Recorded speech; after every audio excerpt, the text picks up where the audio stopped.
Hello, and welcome to Recent Activity, your new favorite entertainment review podcast that attempts to cover every film, every show, all at once. I am your co-host, Andrew Morgan. With me, as always, his siren song is Who Let the Dogs Out? It's Shane Beauregard. How are you, sir? I'm doing well, buddy. I'm doing well. Yeah? I don't know if you are, man, because ever since we got on the mics here, you people might hear it in the background. You have violated Zeus's law, sir. You are in a full-fledged thunderstorm right now. Yeah, we are defying the gods by talking about this movie right now. Totally. Absolutely. I don't know what we did. Hopefully we're going to say good things so that way nobody's too mad, but I don't know, man. It's not looking good. Just enjoy the sound effects, people. I guess. It's apropos for the subject matter.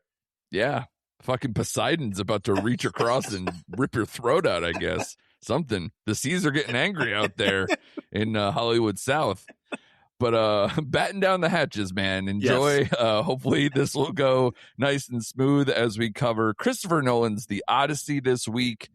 Huge one on the calendar for us. I'm even wearing my Christopher Nolan hat. If video ever surfaces this, we can get to that whenever. I look like a goblin going through something that I have no idea. So maybe video will surface, maybe it won't, but we'll see. I am the human Cyclops right now. I am just, maybe I'm turning into a pig. Maybe that's really what's going on. I've been cursed by some witch. And it sounds like it the more we hear thunder in the background. So it's just all getting topsy-turvy on this one today. But like I said, we will cover The Odyssey up top, but also, Shane, big time today, the Avengers Doomsday trailer came out as well. So we will touch on that after we cover The Odyssey. But man, what a weekend. When did you see this? I saw this actually Saturday night. So evening. That's again, prime time.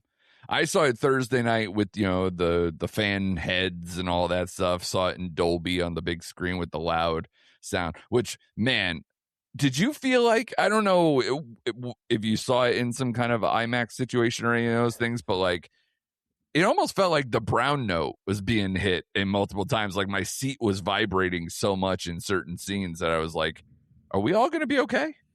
Yeah, I didn't see it in IMAX, but I almost had to put wax in my ears just to get some of the scenes in this movie. I was like, holy shit, I'm kind of glad I didn't see an RPX Dolby Surround. Dude. I would have lost my hearing. Nuts. Absolutely nuts. Especially in some of those fight scenes towards the end, or even some of the monster stuff in between. Holy crap. Yeah, it was vibrating. My because it's in your headrest. It's vibrating. It's so crazy. But what's really crazy is the numbers out here, Shane. Whether it be the box office, where we're seeing the biggest domestic opening to date in 2026 with 124.5 million domestic, with 139.5 coming international for a 264 worldwide total. This is also getting an amazing critical response when you consider 4.4 Letterboxd, holy hell, 8.4 IMDb, and an 89 Metascore. That is supremely high, probably the highest of any major release thus far. So I don't know how you feel about that. When you saw it, I'm assuming packed house. How was the response? How did that all go for you? It was a good experience. I would say it was 90% full. It wasn't packed capacity, but I mean, the crowd was engaged. Just was a different energy in the theater, right? For sure, more than I've experienced so far this year. People are at the edge. I was looking around. People are at the edge of their seats. They're engaged, and at the end, they were clapping. And, I was about to say, did you get clappers? I got clappers. Not a lot, but there were several clappers in there. I definitely had it. Yeah. It was a great experience, though. Definitely, worth seeing with, those kind of people. Just, it was cool. For sure. And, again, it was big on our calendar. This is Christopher Nolan's first film since Oppenheimer, which was that big experience with the Barbenheimer thing, and of course winning Best Picture. being this juggernaut. And now people after this are saying, this could be even bigger in terms of the Oscar response, that it could actually, if given, the monster effects and everything else that like Oppenheimer didn't, you could be sitting here with a record number of nominations. We'll get to that and whether you think it deserves it or any of those things as we move along. But as noted, this is written and directed by Christopher Nolan. He has been nominated 3 times for his writing for the Oscars, 1 time for adapted, 2 times for original. He had multiple awards for Oppenheimer coming through, winning his first Best Picture. This stars Matt Damon as Odysseus, Tom Holland as Telemachus, Anne Hathaway as Penelope, alongside a billion other names: Robert Pattinson, Corey Hawkins, Elliot Page, John Leguizamo, Mia Goth, Benny Safdie, who I didn't even realize was Benny Safdie for until after the movie, Himesh Patel, Zendaya, John Bernthal, Lupita Nyong'o, and Samantha Morton.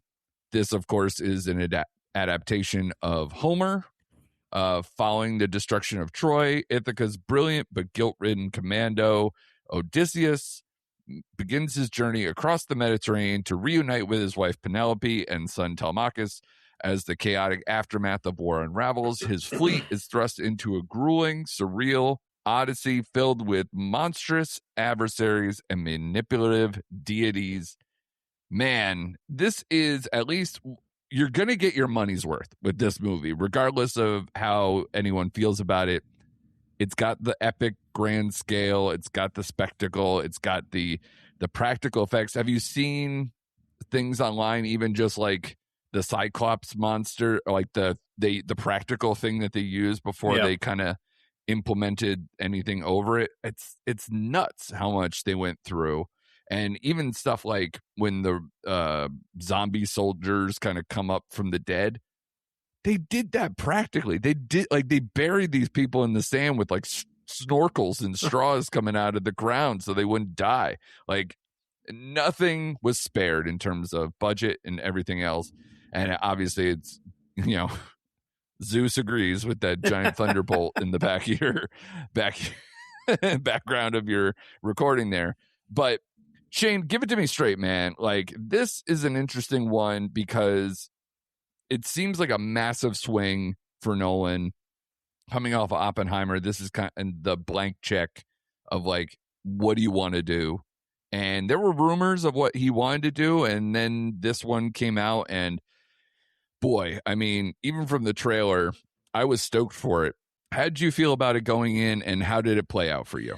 Yeah, no, I was stoked going in. The first like full trailer we got, I was even intrigued with like the little teaser we got. So when we got the full trailer, I was in. And Christopher Nolan, as you know, like we're just huge fans of his films, and he's on a heater, man. Outside of Tenet, but he's on a heater, and I was like, so I was in, man. And I'll be honest with you, like I had a lot of thoughts after this movie. But let me address this off the bat first before I get into like my thoughts. I enjoyed this more than Oppenheimer.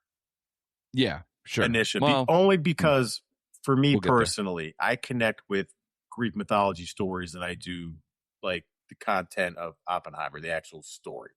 Right. So there could be technical aspects that, or the writing characters could have been better in Oppenheimer, but I jived with this movie based on the subject matter. Right. A little more. That being said, this movie is pretty much everything I expected out of Christopher Nolan and wanted out of Christopher Nolan. It gets off to a little sluggish start. It does. But once it kicks in, which doesn't take long to kick in. No. It just flows. Like, 3-hour runtime did not feel like a 3-hour runtime. Yeah. I thought Matt Damon was just phenomenal. Like, I'll just touch on the cast. I just thought, like you said, the cast was just, especially Matt Damon, was just terrific. And Hathaway and Tom Holland's the best thing Tom Holland's done outside the MCU ever. Like, I thought he carried, yeah, that's not a tall order, but yes. I know, but I thought he carried his way. I thought this could be a good stepping stone for him going forward with his career based on this performance. I thought he was a little outclassed around little bit, the people that he had, but I didn't think he was bad or anything. There's so many I just Titans, was hoping that for that next leap. I mean, there's so many Titans in this movie that he has to work around. Yeah. And you left in my boy John Berthmel. No, I said John Berthmel. Oh, did you say it? Yeah, okay, I'm sorry. I apologize. But no, there are so many scenes that stuck out to me here, man. Like just the cinematography, like you said, the practical effects that like you feel like you're in the dirt with these guys, the grit. I mean, just everything for me. Like outside of the storming of Troy, which was just a phenomenal scene. There's so many. Like I love the Cyclops and scene. the callback of it, like the multiple versions. I actually liked. I liked better in the third act than I did initially. Yes, correct. When you get them, I think they do that on purpose. Yeah, when you get through the gates and everything, and Damon's reflecting on what did he do, and like the scene inside the horse was just, it gave you that claustrophobia. Like, holy crap! Because we've seen like tales of this movie before, but I don't think I've ever had the aspect of them actually being inside the horse waiting to go in there. And man, terrifying. The Cyclops scene, like we touched on, gave me nightmares based on like how that thing looked. It was just terrific. Yeah. Again, the pig scene, the Circe scene, the witch. That was impressive. Impressive. And Samantha Morton, I wish we had more screen time with that character. That's exactly it. That's a perfect best supporting kind of thing where it's the minimal amount of time but huge impact. Yes, and I that's one of my only few knocks on this film is I wanted to see more of that character interact with Odysseus. But the sound, everything was great. The siren scene, my favorite part of that, and I know someone was like, well, I wish we would have seen more of the sirens. One of my favorite scenes is Matt Damon explaining to them what the song they sang to him was. Like, I don't know, I was enthralled in his response to that. There are just so many good things here. I would have liked to see more of Calypso, Charlize Theron's character. In this, but though again, well played. Yeah, well played. I think some things had to get kind of like tucked, nipped, and cut and whatever. Like little things where I could tell, like if there is a director's cut that's like 3.5, it might pay off. Right, but we'll see. And that's one thing I took in consideration too, because this movie did have a runtime of 3 hours. So it was like, as much as I wanted to see like extra scenes, I'm like, man, we could have saved 4 hours. Do we really want that? Probably yes, but like I understand why it was cut, right? Well, it's like a Lord of the Rings vibe, right? Where it's like, some of those like whip through where you're, it kind of reminded me of like Two Towers or something, where like it ends with Helm's Deep, and you're just like, oh, fuck yeah, like your fists in the air, whatever. And it's the same version with this, but here we are, where you could have had more if you've seen the extended Peter Jackson stuff. You could get more. Right. Yeah. So I will be watching the director's cut of this movie. But no, shout out to John Leguizamo too. Like when I saw him cast, like very good. I was kind of skeptical because I love John Leguizamo, but like we've seen the kind of movies he's in, right? I didn't think he'd be able to pull this off. And man, Spawn. He pulled it off, man. And Robert Pattinson played a good villain, though I will say the online community was hyping up his role as the villain, and I thought it was just a ho-hum villain. He didn't do anything as treacherous as I thought he was going to do. Yeah, but he wasn't the standout. I thought he was going to like steal every scene, and he did not. He did not. He was good, but it wasn't this big thing. He wasn't this big thing. But man, this was just like I walked out of the theater and I was like, I was trying to think of one word, and it's just epic. This is a filmmaker at his height of his powers. Like no matter, and he still has his like flaws with the giving female characters their shine, and I understand that he didn't really help himself in this movie either. But kind of the story lends to that. The story lends to that. Yeah. And we'll touch on this too, but I had no issue with I'm going to use air quotes, people, you can't see it, but the controversial casting decisions that were made. I didn't care. Like, I didn't care for the most part, and I don't want to make this a big stink, but the Elliot Page one, I just thought could have used a bigger actor. Yes. Like, just as far as like this elite soldier thing, maybe. Correct. Like, correct. I don't hate it. The way he did it was fine.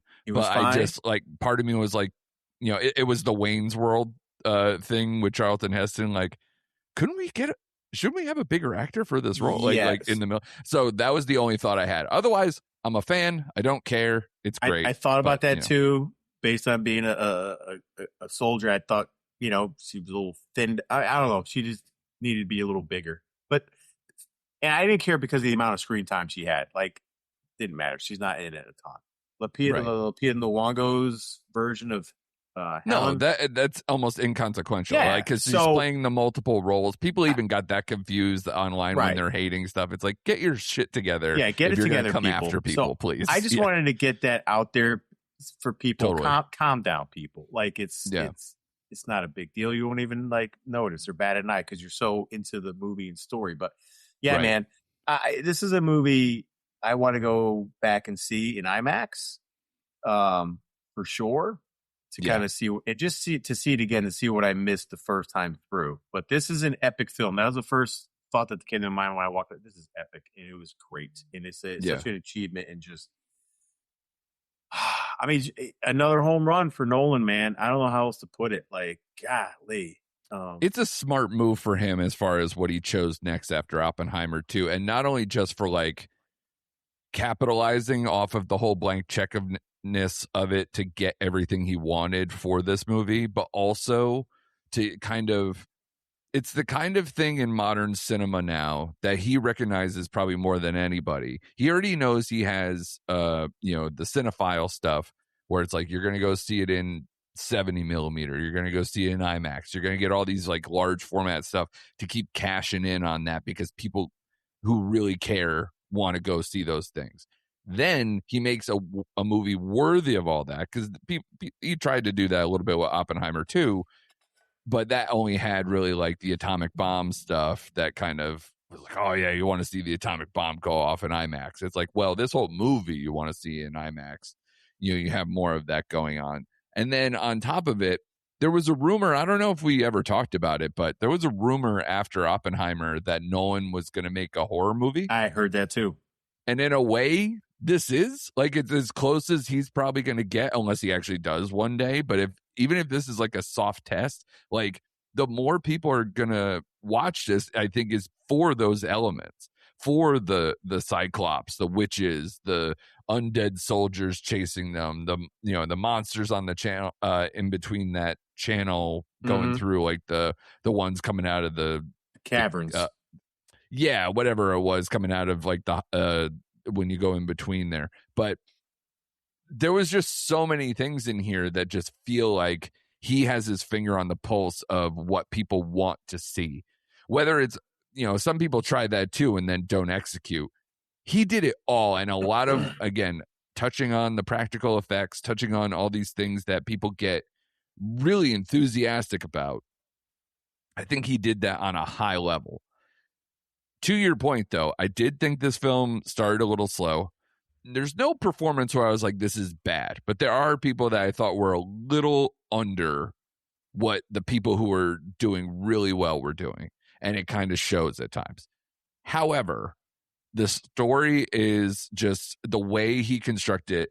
Everything felt so Nolan, right? You're watching this and you're like, I can see his thing where he likes to cut out like a line of dialogue and then harken back to a flashback of something else, or kick off to another part where they're kicking somebody's ass, or this is going back. Like, there's multiples of those speeches. And I know for you especially, I was thinking about you while I was watching the movie.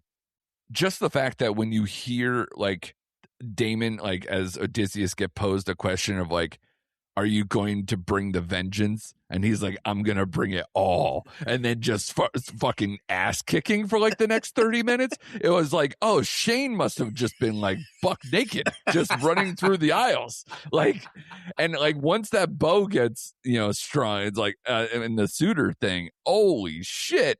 Like, I was like, oh my God, this is where Shane shines. Yes. And what made that scene just even better, where I was about to come out of my clothes, just the sound and music leading up to it, the crescendo of it, just at the perfect moment. Like, I was at the edge of my seat, like, I'm waiting for the music to like just really kick in, because I know that's when he's gonna really start kicking ass, dude. And when the weapons are being dropped down and everything else, and the fight upstairs, like, I was like, this mwah, perfect. It's one of those movies. It's almost, this movie felt almost like the inverse of Oppenheimer in many ways, because it's more spectacle and then smaller stuff is more on the minimal side, versus Oppenheimer is kind of the flip. And then Oppenheimer, for a lot of people, I'm a little different, but a lot of people complained about how it ended versus how it started. And especially thinking like the middle was the best for Oppenheimer.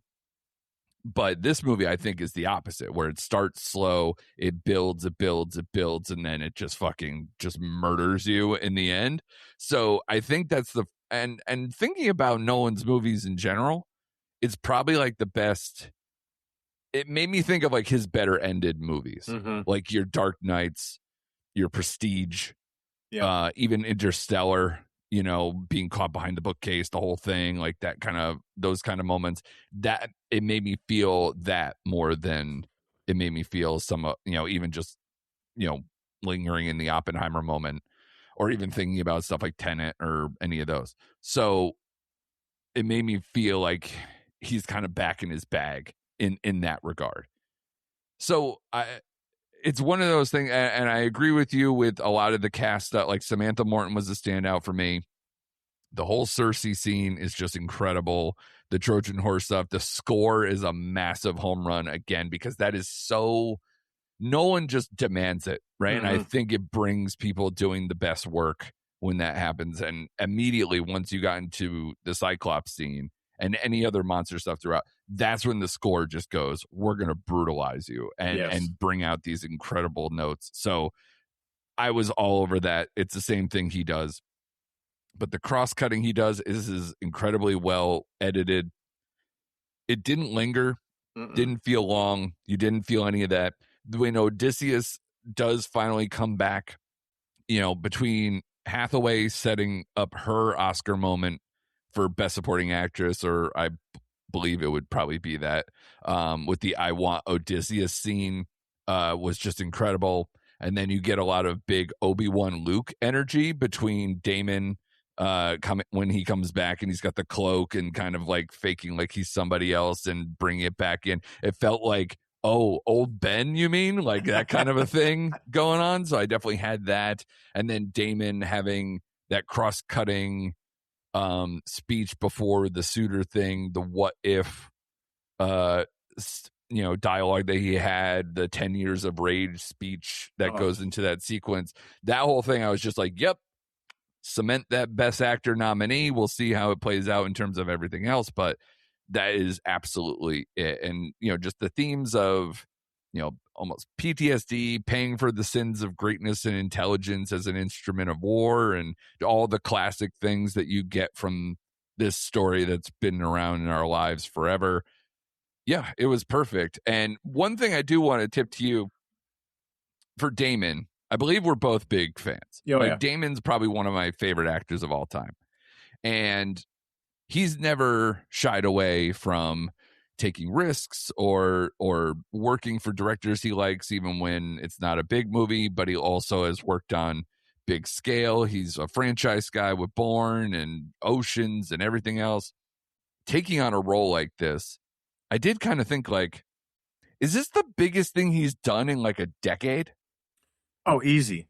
I mean, because like I was thinking like Martian Ford versus Ferrari is like the last era of where I felt like he was front and center as like a lead best actor. He has been in stuff, but a lot of times it's either an ensemble or it's, maybe not as big a project.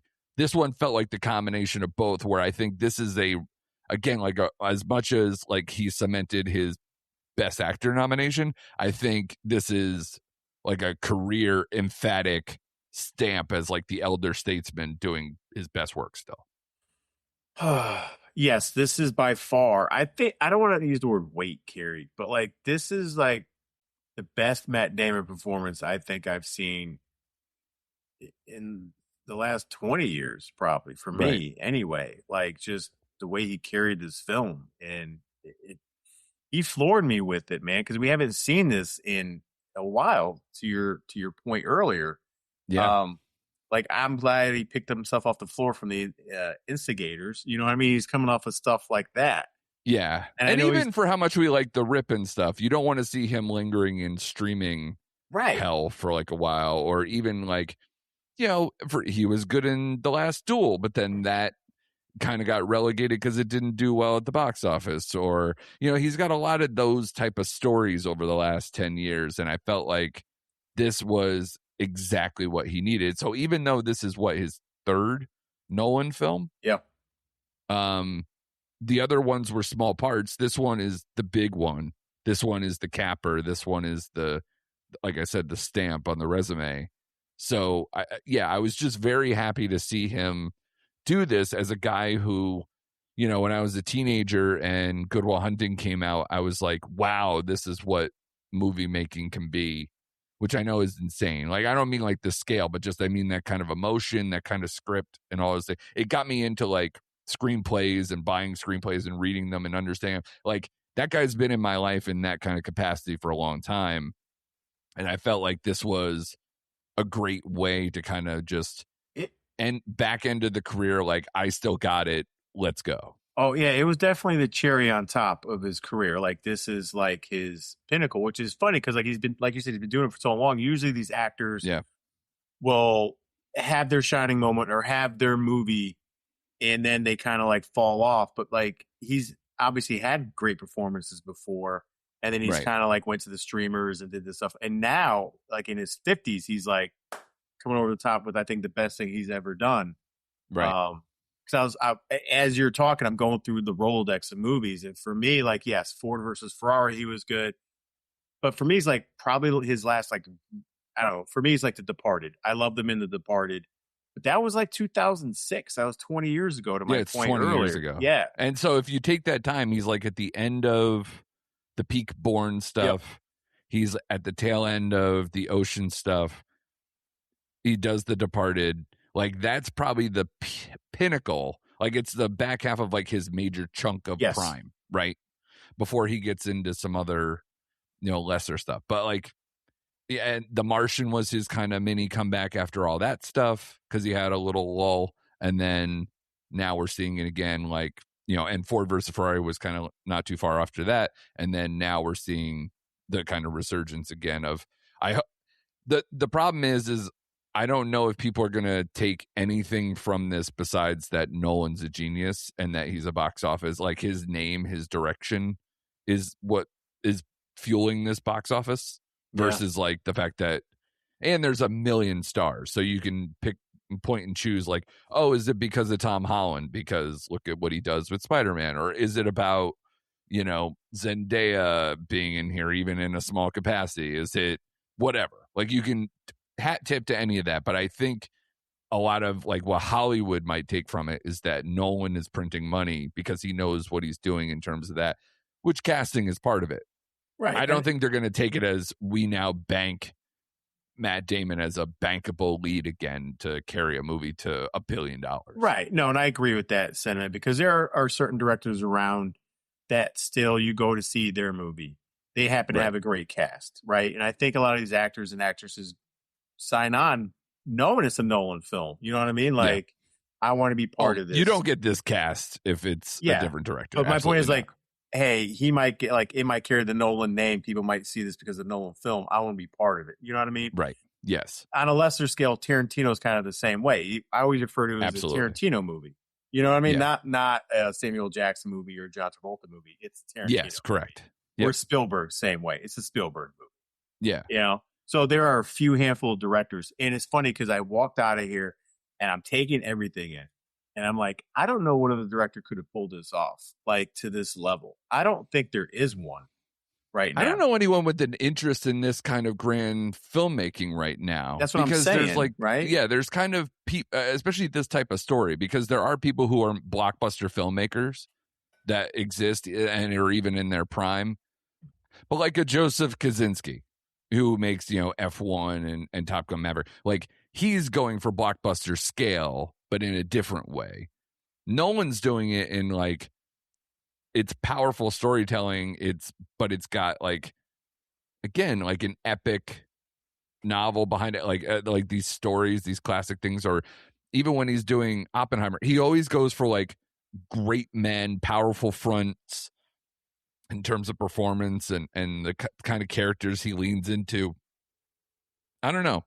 It's spectacle in a different way. It is, and I even thought like old school Spielberg, right? Could like he did films. Yeah, but like he these, does but it with today- a certain kind of sweetness and sensitivity and kind of winkingness and whatever that Nolan does. There's like I don't know, it's a brutality and just this, I don't know, it just gets caught up in this. Yeah, it's like a gritty realness feeling. To his films. But I mean, like the scale of this epic is something like I think Spielberg, you know, that the closest I can relate to like what Nolan's doing is what old school Spielberg did. But like I said, Nolan does it in more, like you said, guttural, real grime, just you're in it. Like you feel it. Yeah.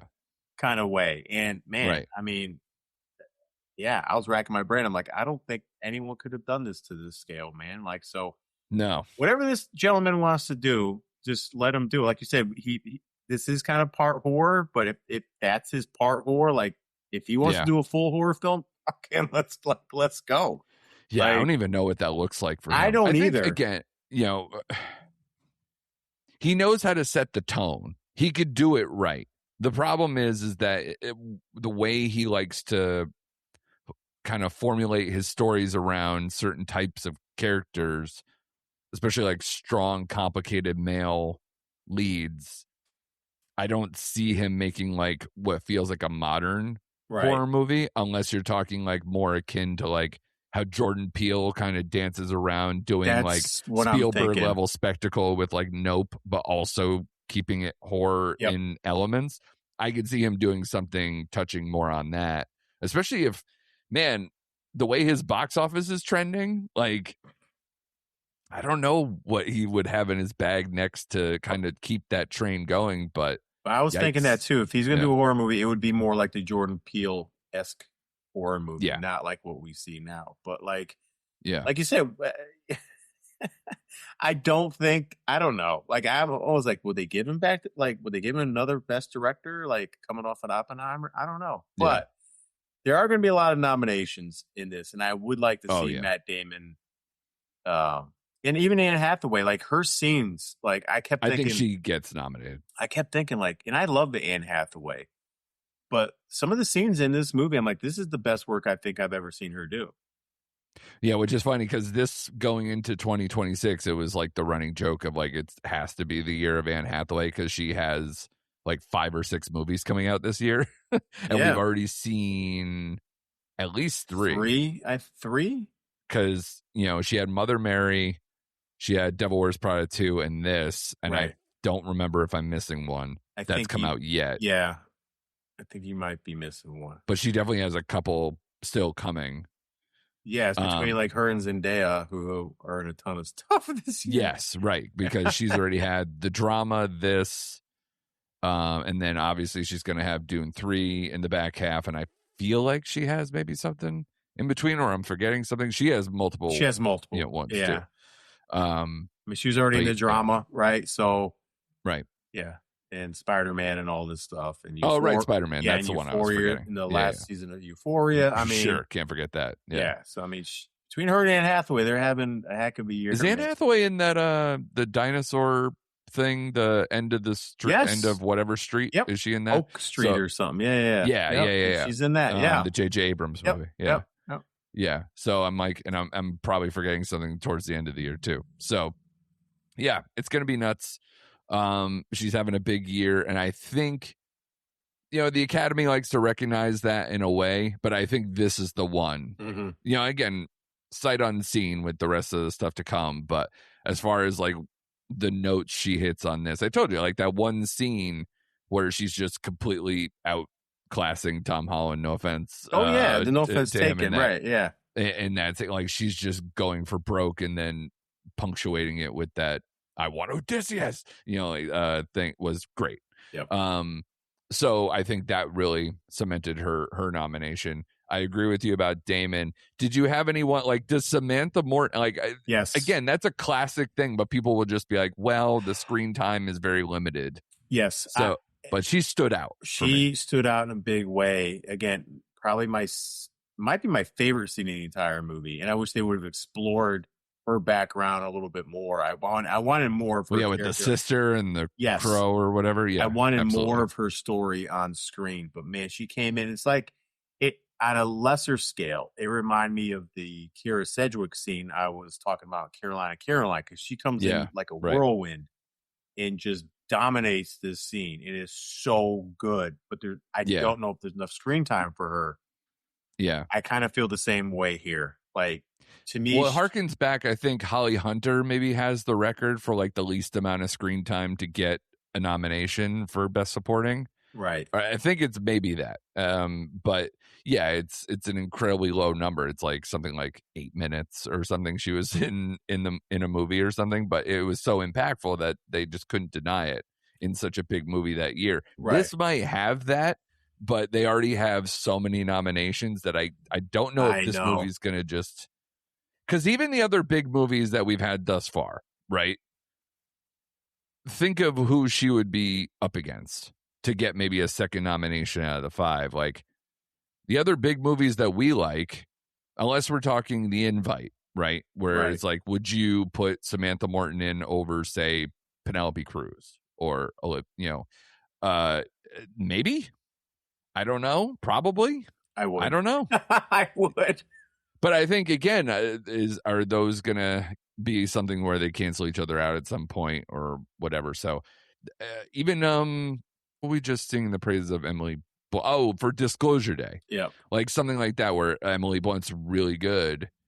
Is that going to get pushed aside because it kind of has that same feel as like, unless they put her in Best Actress, is that going to kind of knock some people out too? So we'll see as the year goes on. Everybody likes to play their game of like, is it Best Actress, Best Supporting or whatever? And they kind of manipulate things so they can get the max amount of people in.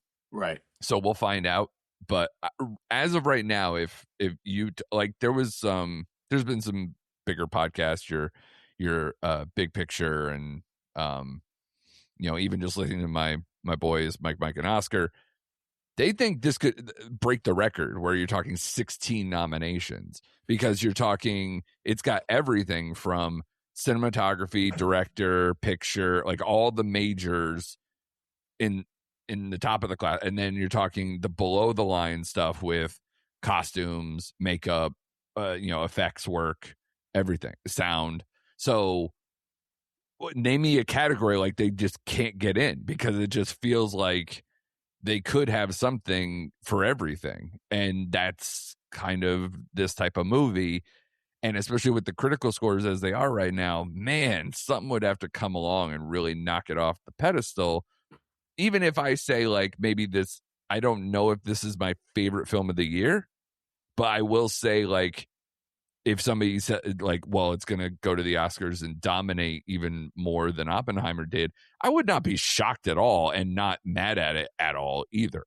No, I wouldn't be mad. I would almost expect it. Like you said, unless something comes out that blindsides us and like, oh, okay. Yeah.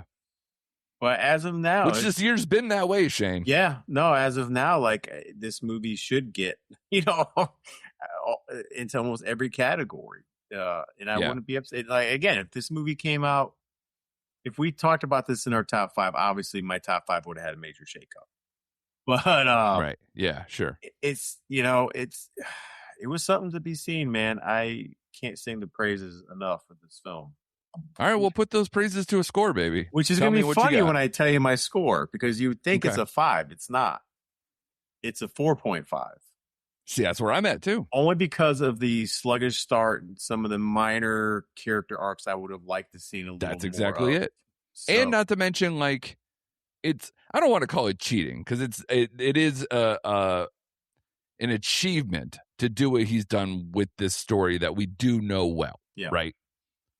But it is a little bit of like, but we do know it well. Yeah. And we do know a lot of these beats. And we do know things that are going to come with, either the sirens or the Cyclops or whatever you want to do. So there was a little bit of that of like, wow, look what he did with this versus like, I'm shocked. Like I'm feeling that wave of like the originality come over me.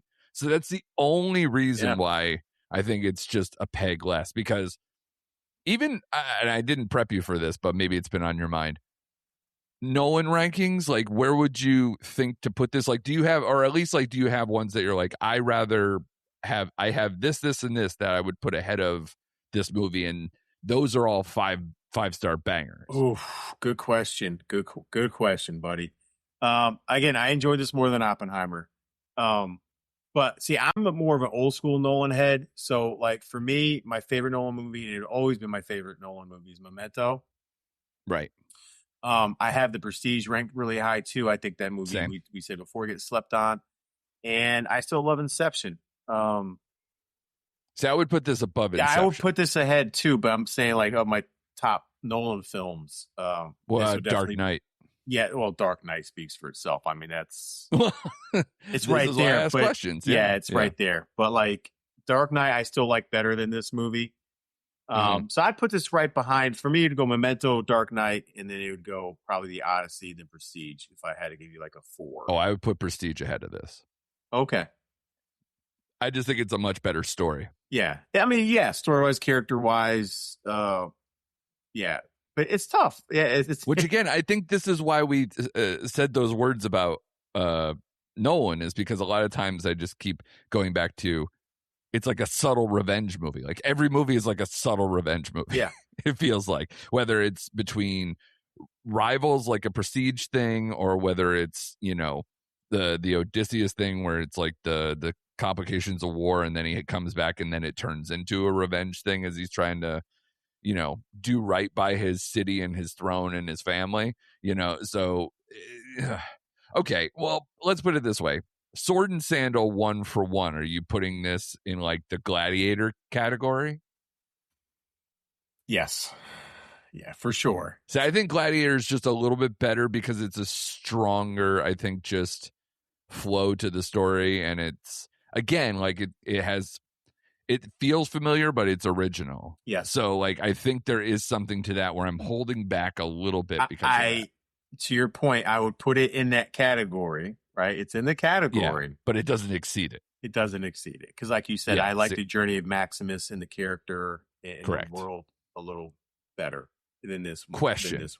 Than this Do one. you feel silly watching a movie like this and talking about it in these terms and then being like, but it comes up short compared to Tuner? Oh, God. Because that's where my brain goes, where I'm like, is this stupid? No. Is it stupid? Should I just give it a 5, but say it's a lesser 5 than some of these other ones? No. And I get your point, because I was thinking the same thing. I'm like, well, I gave Tuner a 5. I gave the Furious a 5. Right. But they're different movies. Like the Tuner is just different genre of film, where I just thought that was a tighter film. But like this is such on an epic scale. It's hard to compare those epic movies to like these nice little niche movies that are so perfectly tuned. I know. So yeah, it's not. And I don't feel it's silly saying that. I lean character and story a lot of times ahead of big grand filmmaking sometimes, and that's why even within its own framework, franchise framework, that's why I love Dune 2, but Dune 1 didn't work for me or as much. It's like a much lesser movie. The scale of it and the beauty of how it's shot and all those things are the same, but the story is so much better in the second one that it's like, that's what I was looking for. And so I think that's the tipping scale with a lot of these. And that's why I was curious to bounce that off you, to be like, because I think am about I really going to say, we can and feel good about it. You know what I mean? It's not a knock on the Odyssey. It's just like you said, it would have blown me away if this was like original material, like we didn't know the beats of the movie. You know what I mean? Like this is the first time we've seen this come to life on screen. I think maybe that would have carried a little more weight. But like you said, I'm drawn to the character stories as well. And that's why I would put like Tuner and Gladiator a notch above this. Well, that's why I'm even fighting as far as this year's rankings. I'm like, is it this or The Invite? Because we gave them the same score, and we did. That's so hard to compare, but eventually we might have to, Right, we have to. And I thought about that too, because I'm like, I give The Invite a 4.5. Yeah. Totally different movies, obviously. You're talking about a comedy compared to this. Yeah. But that's the great thing about this might be an interesting year, Shane, because we're in July. Yeah. And we have a couple of 5-star bangers in our midst. We have a bunch of a few 4.5s now. It's like that usually is like an end of the year list. Yeah. And we're in July. So it's going to be interesting to see how, this Oscar season transitions, or even some of the things we're looking forward to, like even stuff like Werewolf or whatever. Like, I don't know. And Resident Evil, because we got a bunch of like big time directors still to come. Yeah. So we got another Ridley Scott movie coming out. And yeah, sure. Which, I mean, that one's getting kind of tossed to the wolves. I don't mean that because it has dogs in the title and whatever, but like, I think that comes out Labor Day weekend. It does. Which traditionally movies do not get put there, right? Because they think it's not going to work. So, yeah, that's an interesting development on that one. Because I agree with you, the trailer I like. The more I watch it, the more I like it. So, yeah. But while we're on that subject, I think we've covered this one well enough. But a couple of trailers I did kind of want to go with you. We'll get to the Avengers one, but just because it's in my head, I do like the Ridley Scott trailer for that one. I keep watching that a lot. The Digger trailer, I had some bad vibes off that. I'm like, it'll be interesting to watch Cruise do it, but I think Inarritu has always been hit or miss with me, and this one smacks of like it's gonna be in that Mickey 17 Don't Look Up, like the best version of this, and I'm like, I don't even know if that's something to look forward to if that's the case. I don't know what to make of this trailer. I don't at all. And I think that's the only reason why I'm holding out hope is because the trailer is so scatterbrained. The first trailer I saw for this movie was like a couple months ago, like the full, like in theater. And it basically, I thought we were getting a Tom Cruise documentary because it's the only trailer that started. I'm not kidding. It went through Top Gun Maverick. It went through Risky Business. It showed all the movies Tom Cruise has been in the last 30 years. Oh, interesting. Yeah, and then so I'm watching him in all these films, like A Few Good Men and right. all this. I'm like, oh my God, are they doing a documentary? Exactly what I thought. Because it went on for like a minute, a minute and a half, right, of just Tom Cruise being in movies, and then it led right into the Digger stuff. Yeah, where it's just him scraping the shovel, and I'm like, not wow, much else. Yeah, that was different. Like, so they're really like leaning on Tom Cruise for this movie. But as far as the second trailer we saw, yeah, man, I don't know. It's gonna be. I could tell you now, it's gonna be one of these movies that people are gonna absolutely love, or you could be like me in most cases, like, what the did I just watch? Yep. Yeah, I'm.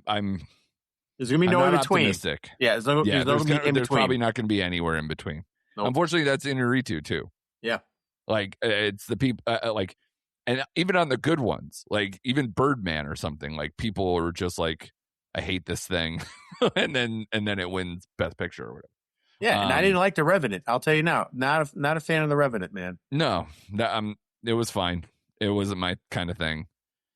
Again, a good performance piece, but kind of again more spectacle and the way he makes things more than it was a good story to me. Yep. Yeah, and then Bardo, like that thing that he just did for Netflix, is just, ugh. I couldn't get with it at all.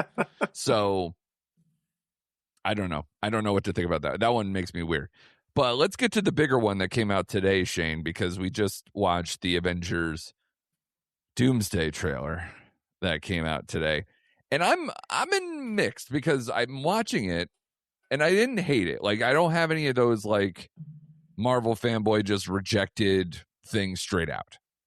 There were a few things that I thought stood out, but overall, I just don't think it grabbed me either. Like, it didn't like make me go, oh, I can't wait. Like, it didn't give me the vibes. And I wonder if that's a little bit because everything with Marvel is an apprehension now. Like, where it's like, show it to me. Like, I don't have anything to where I'm anticipating something. Even like the Spider-Man Brand New Day, where we're like, I'm really looking forward to that. So that maybe is the best version of what Marvel could kind of tease me with these days. But this one, I was just like, it's cool to see all these characters kind of assemble. It's, it's interesting to watch Thor kind of be the lead of sorts, or at least the leader in this story. It's interesting to see some of the combinations of characters that they do, but was that RDJ's Doom voice to lead the trailer? I believe so. I don't know. I don't know. I believe so. If that feels very Doomish. Yeah, I believe so. So I had some thoughts on that. So give me your thoughts on that. My initial thought was it was okay. It was good. Yeah. Was I floored by it? No. And I'll piggyback off of what you kind of said. It's the last trailer that, like, because it was a culmination of things, but like I was expecting more of like an Infinity War trailer. Yes. Like that movie got my pants so tight that trailer did. I'm like, oh my God. So but that also had 10 years of that's what I'm saying. It had a culmination of things.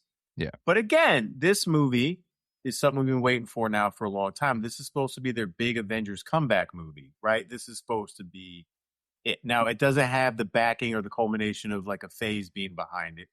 Right. That being said, with just, Robert Downey coming back and just all the characters in it, the X-Men being included in it, I just thought. Yeah, how did you feel about seeing I that? liked it. I mean, I liked the Shang-Chi and the Gambit scene. Obviously, that's one that everyone talks about. Obviously, we'll get to know the context behind that. It just seems like the X-Men are just, they got beef with a lot of people, apparently. I don't know why, but like.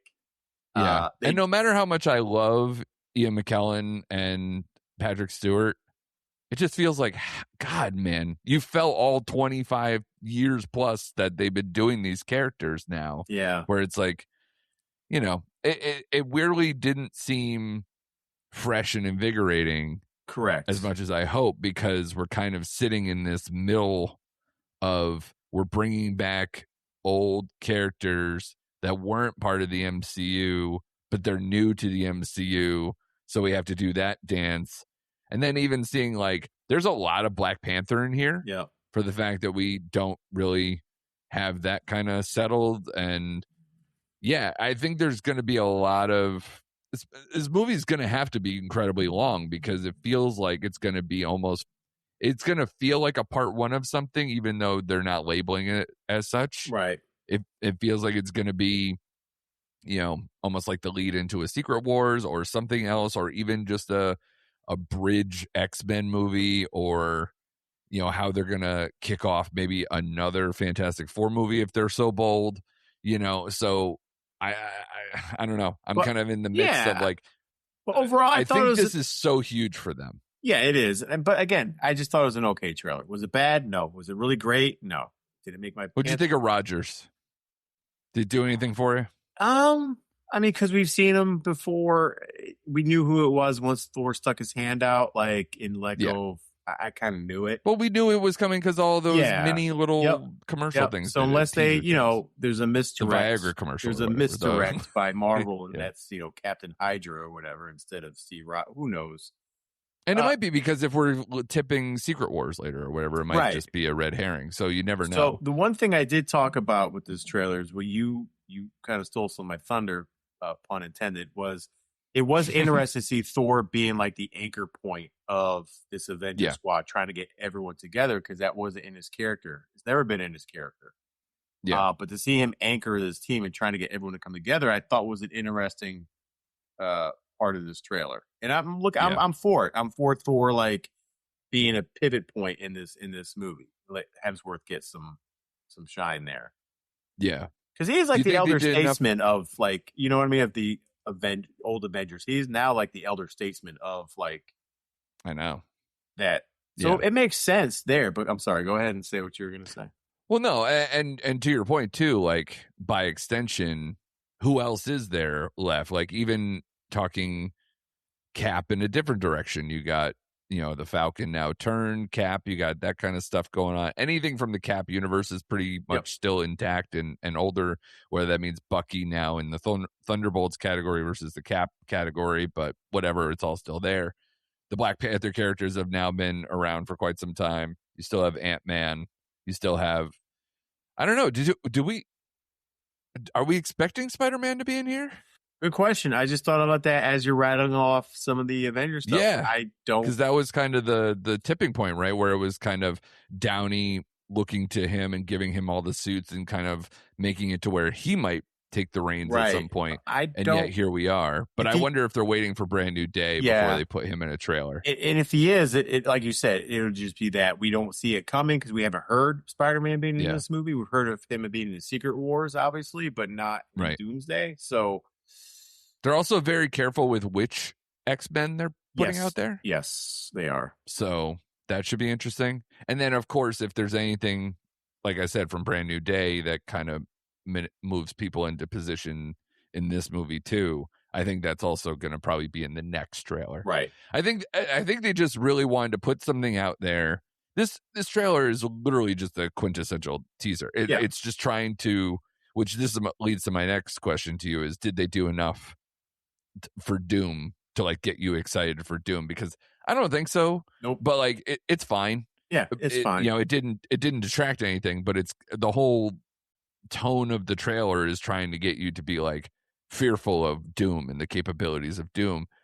It's a lot of smoke. Yep. So we'll see when we get something closer. But I mean, we literally are months away. But if you're telling me, because there was that big, you know, fight over release date stuff and whatever, if you're telling me, should I be more excited for Avengers Doomsday or Dune 3, it's not even close. Dune 3 has got me hook, line, and sinker, and this one I'm still like, we'll see. Interesting. I mean, especially because Dune 2 was so good, right? So that's where I want to see the next iteration, and I'm vibing with those trailers for Dune 3. Oh God, yes, I agree with you at that point. But as far as my anticipation scale goes, maybe because I'm just like, can you finally prove it to me? Oh, God, I'm still looking forward to Doomsday just a little because I know what I'm going to get out of Doom 3. You know what I mean? Like I'm so, and unlike you, like I love the first movie. I love both parts. Even though I love part 2 more, I'm expecting part 3 to be even more epic with the characters they're adding. I mean, the trailer seems to think so. Yeah, right. So like, I expect Dune to be like hit it out of the park, and I am looking forward to it. I just been more connected, and you have too, to an extent, like this MCU stuff now for quite some time that I just feel like I'm more invested into seeing what they finally like nail this thing and get me excited again. So I think it's more like maybe the wrong reason why I'm anticipating it more, you know? Right. Yeah. But that being said, your